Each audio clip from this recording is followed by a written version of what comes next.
Love and Death by Sarojini Naidu. Sarojini Naidu was a poet and great politician. She became the first woman governor of India. Mahatma Gandhiji called her Bharatiya Kugla. That's why she is known as the Nightingale of India. Her literary works gained popularity all over the world. Her important works were The Golden Threshold, The Bird of Time, The Broken Wing. In Love and Death, Sarojini Naidu contrasts the promise of dream with reality. It is one of Sarojini's finest form. This sonnet is from the Bird of Time collections. Now we can go through the lines. I dreamed my love had set thy spirit free, enfranchised thee from fate, O mustering power, and grit thy being with a scatheless dower of rich and joyous immortality. So, from the very first line itself, we could get the picture of two lovers. One is alive and the other is dead. Here the speaker is a mistress. Mistress meaning female lover. She dreamed about her lover and she thinks that she has freed her beloved from death. So now our speaker, she is in a dream. She thinks that she has freed him means her lover, from the death grip, from the hands of death. So from all these things, we know how much she loved her beloved. Her beloved may be her husband or boyfriend. It's not clear from the poem. But whatever it may be, her love is true and pure. She fight against with his fate and brought him back to the life. We know it's not a reality, it's just her dream. So she dreamed of her lover to be alive.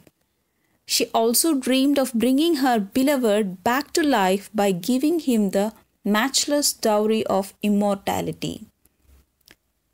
She showed such a courage to fight against the cruel hands of overmastering fate. Now go through the lines, line 5 to 8. Of love I dreamed my soul had ransomed thee in thy lone, dread, incalculable hour, from those pale hands at which all mortals cower, and conquered death by love like Savitri. Now she is so happy that she rescued her beloved from the hands of death. Now her lover is immortal. She dreams of releasing his soul by paying a ransom at the proper time. Go through the lines. In thy love, dread, incalculable hour.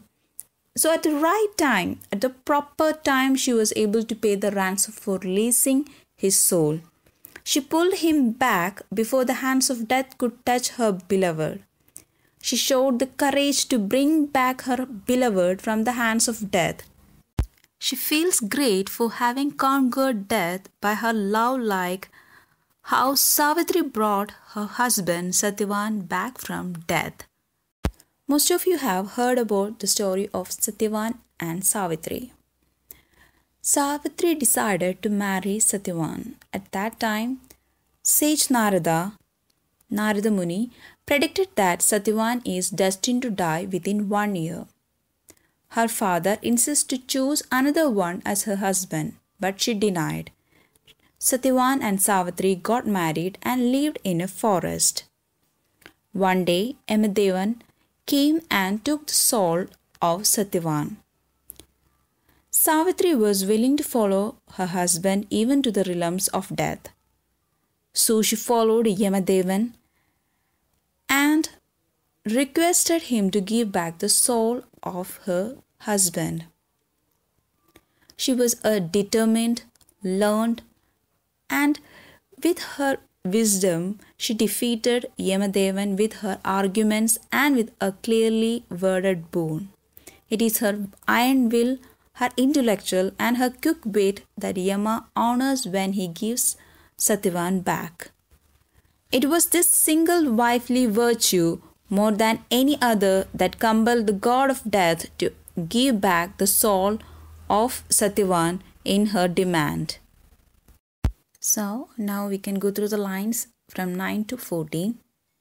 When I awoke, alas, my love was vain, and to annul one throe of destined pain, or by one heart beat to prolong thy breath. O love, alas, that love could not assuage the burden of thy human heritage, or save thee from the swift decrees of death. When she woke up from the dream, she couldn't digest the reality. That is, nothing was changed. The reality is that her lover was dead. She realized that her love was not that powerful enough to bring him back.